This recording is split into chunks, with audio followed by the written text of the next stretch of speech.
ঈদ তো তখনই সুন্দর ছিল যখন বুঝতাম না জীবনের মানে কি, যখন মনে করতাম দিনের অর্ধেক সময় না খেয়ে থাকলে 2 দিনে একটা রোজা হয়ে যায়। ঈদ তো তখনই সুন্দর ছিল যখন রোজা না রেখেও সবার আগে ইফতারের টেবিলের সামনে হাজির হতাম আর সবার আগে ইফতারি খাওয়া শুরু করতাম।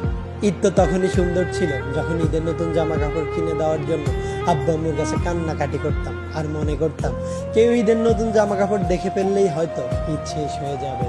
ঈদ তো তখনই সুন্দর ছিল যখন অন্য সবাই ঈদের জামা কাপড় দেখে ফেলার ভয় আলমারিতে অতি গোপনে লুকিয়ে রাখতাম।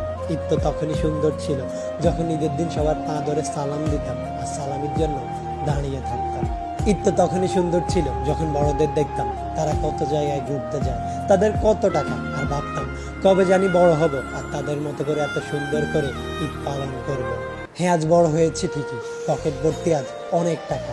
ঈদ আজ ঠিকই আছে, কিন্তু হারিয়ে গেছে ছোটবেলায় কাটানো ঈদের